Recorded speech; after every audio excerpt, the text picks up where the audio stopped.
Hi, I'm Ian Carpenter with Angela Aquino, who's running for New York Public Advocate in New York City and New York. Angela, welcome to Live One TV. Thank you, Ian. Thanks for having me. It's a pleasure to be here. Well, thank you. Please tell us about yourself and your candidacy. Well, my name is Angela Aquino. I have been a long advocate for almost 2 decades now, fighting for my own rights and fighting for the rights of others as a petitioner. I'm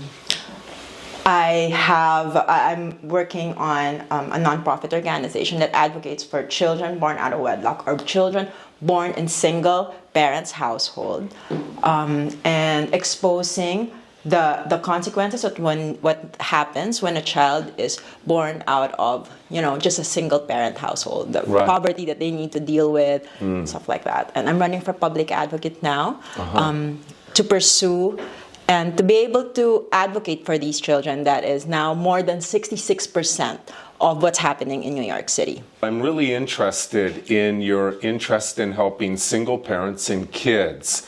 Tell us what that would look like, and especially how you could assist in single parents and kids. So first, we have to raise awareness and on the acknowledgement that children that growing up without fathers, there is a big impact on this to them. Number one, they're more exposed to poverty, right? Obviously, if the mother is the one doing everything, and especially if it's a minority, chances are they don't make that much money, enough to be able to provide proper childcare, proper food, proper clothing, proper shelter. So they are exposed to poverty. Number two, we need to raise awareness and wake everybody up in the community that fathers do play an important household. So we have to build up that image back again. Because what happened was, according to the Moynihan Report about 30 years ago, basically the men figure, the father figure, has been canceled. In the name of let's promote feminism. So because of that, women got empowered and thought that they can do this by themselves. Just to get there and realize there's a price tag that they cannot afford. And that means the child suffering. At areas that are less fortunate, where it's less income household, like poverty-stricken, children are being recruited into gangs to carry guns at 15 years old, 14 years old, in exchange of $200. This is the problem of the youth now. The court has to assign specialists, father figures, to be able to step into this child. So now imagine at 15 years old, you have somebody, just a kid who wants to have sneakers and PlayStation, said, okay, I'll carry the gun for $200. And now they have a record. What is going to happen to them? So we need to promote that. We need to create more funding and more programs to take these kids out of being more exposed to being recruited by gangs, meaning plugging them into after schools, meaning plugging them into community, religious groups, wherein there's a strong father figure, and acknowledging that. The thing is, they tried to cancel it. They did not acknowledge that it's important. So we were delusioned, and the women were delusioned, and families were delusioned that men was not important in these. So we have to put that back into the values, not for us, but for the future. We need to nip it in the bud. That's going to be popular with the men in the audience, that's for sure. This is the truth. Yeah, and someone has to talk about it. I'm a single mom. I know that it's hard. If it's hard for me, guess what? It's hard for others. And so after schools, I'm going to make sure that these kids are definitely in after schools. There's great programs right now, such as SNL, which plugs these kids into sports, baseball and basketball. We want to make sure that those are strengthened and duplicated and promoted. Yeah, I think after four programs are really, really important and a great time to reach kids with things besides their math and ABCs. We're talking with Angelina Aquino. She's running for the office of New York Public Advocate. And that election, is that coming up next November and 25th, Correct. 2025? Correct. Okay, 11 months away approximately.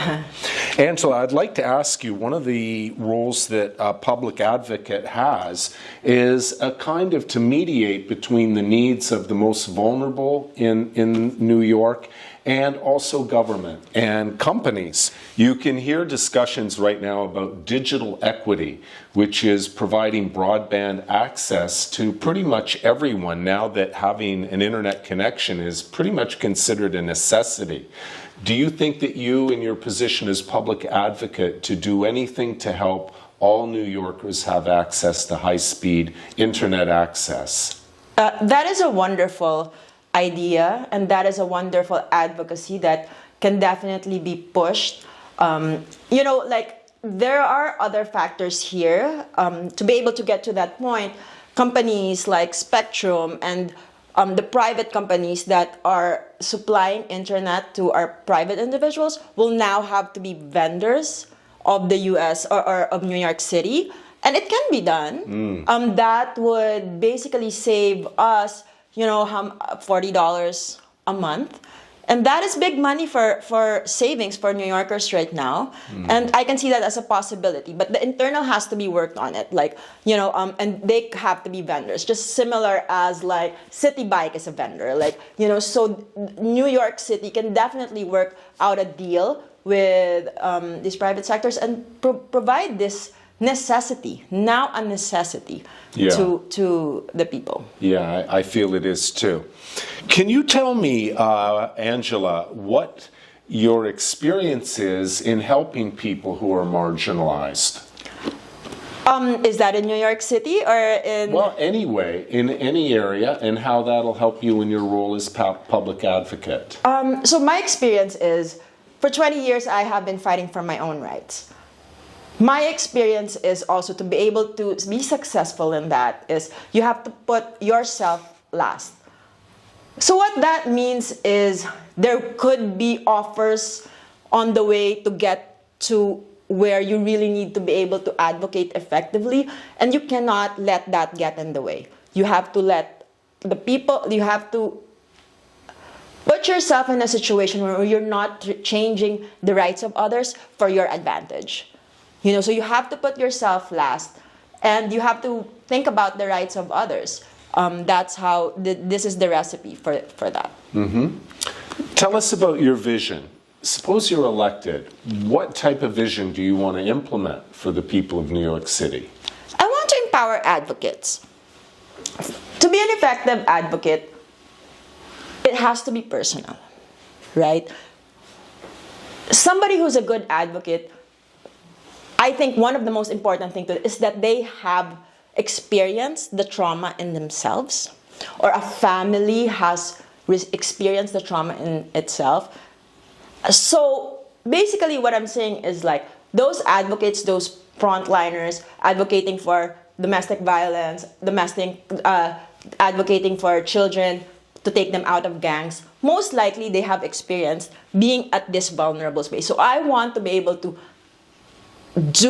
allow them to do what they love to do and put the spotlight on all these advocates that are really on the ground, right? Somebody who is advocating for cancer probably had experienced cancer or has lost somebody because of cancer.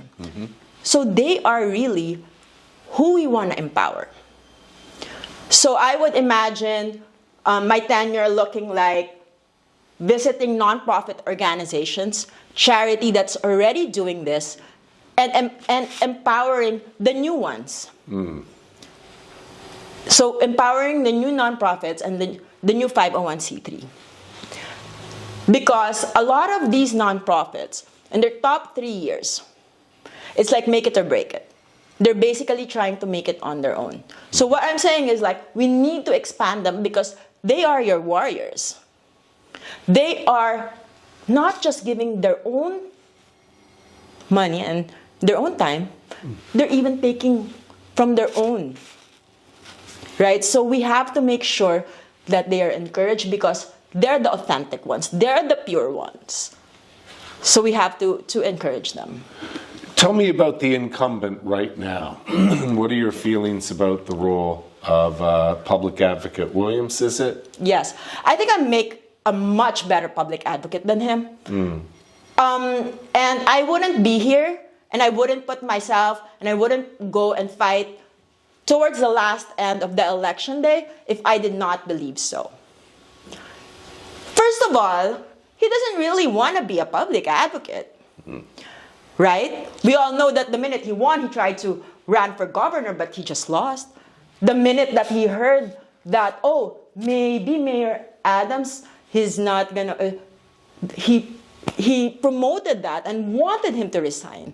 Is that your public advocate? Are you ready your mind is somewhere else? If you're the public advocate and your mayor is in trouble, you do everything so that your mayor is gonna get out of trouble and out of the woods. That's an advocate. No, he's like, oh, let's push him some more. Like, and I really like that. As a public advocate, that's what I would do. I would protect our mayor. That's who is like everybody is counting on him. No, he wants to be the mayor. So he's basically got his mind somewhere else. So that's one problem I have with him. Number two is that I have a big problem with him allowing the spread of anti-Semitism to go on in the city of New York. It's personal. I have a son that is of Jewish heritage and asks me when he sees these rallies and he reads, you know, he's connected to these things. He says, Mommy, what did I do wrong? Mommy, am I in trouble? So how do you explain that? How are we going to explain all this rhetorics, nasty rhetorics? How are we going to explain that to the kids that's to come, to the Jewish children who is not a part of this political theatric? How are we going to explain that to them? Right? So he allowed this, which as a public advocate, he should have stopped this. He had the power, but he showed no effort at all. He did not call him out. As a matter of fact, he encouraged it. Angela, as public advocate, one of your options or one of your opportunities is to bring together different groups like the Jewish community and the Arabic community, which is both of them are very large and influential. Have you thought about ahead how you use that role in the resources of the public advocate to maybe bring these two groups together? So it's all about community, right? It's all about collaboration. There are some activities wherein we could come together and do this, but it's also just a matter of the two of them. Do they want to? Right? Are they ready? Do we need healthy conversations in school? Before we go to that, we need to make sure that the campuses are at peace with each other, because this is where they're seeing each other every day. You know, like the offices, we want to make sure that they are okay, right? Like a lot of companies are owned by the Jewish community, and how are their relationships? I think before we go to the bigger scope, like let's mix everybody, but like how are we doing in our own relationship with the other Jewish people? Mm-hmm. Have we personally opened up ourselves into the situation that has unfolded upon us? Have we personally looked and gone up our tolerance level on what happened there is nothing to do with us? Are we there, right? In the schools, are we ready to say and put down those signs that are harmful and without even having to be told? Are we like it happens personally? Mm-hmm. In our relationship with others? Are we at peace with our Jewish classmates or our Jewish teachers? You know, and vice versa. Mm. Are we willing to go above the craziness and just be that elevated of mind kind of person to be more tolerant towards each other? Right. Okay, before we wrap up, a couple more questions, Angelina. Okay. So, what is it like running for office, and are you going to several events around the city in different communities, getting to meet New Yorkers, and what are your plans going into the winter and spring and summer before the election? Running for office is probably one of the most special experience that I've ever had. It's so beautiful because I learn about myself. I learn about how I'm going to handle these things. And I also learn about my community and my new friends that I'm making. Mm-hmm. And I see also who my real friends are, right? Like, my friend before probably. And I see the true colors of people now. Mm-hmm. And I'm not surprised, and that the people that are around us will change, right? Because now we will be more with people who are like-minded and oh, I thought he was my friend. Oh, but they're not, right? So we're exposing each other. Yeah. And at the same time, you're going to be connected with the people that has the same mission, vision. Maybe not 100% you guys agree on the same things, but there is that percent, and we will hold on to these values and we will move forward, right? So that's the most beautiful thing about running. And Right. I have a last question, and then you please take the last time to speak to the audience with any you would like. My last question for you is, my understanding that the budget for the Public Advocate is some $4 to $5 million. Can you tell me on day one, what is your vision on spending that money for the people of New York? I love that question. Thank you for making that a question. I will dramatically cut the budget of the Public Advocate. Anybody there, if you're not doing your job, you're not going to have a position, and that position is going to be eliminated. Like I said, I'm all about empowering the real advocates which are already in the communities. So simply put, I will take out dramatically that budget in there because I saw it. A lot of them are pretty useless. So I don't want to use that budget of New York City, and we just want to put it somewhere important. Okay, that's great. Thank you for coming, and I hope you'll come back again soon. And would you like to say any last words as we wrap up? Okay, first I just want to thank everybody for even giving me the opportunity to be here. I love you guys, and I look forward to being your public advocate. There it is. Thank you for tuning in to Live1.tv, Live1_TV on X. We've been talking with Angela Aquino. She's running for New York Public Advocate in the 2025 election, which will come up in November. Thank you very much again. Pleasure's mine. Great.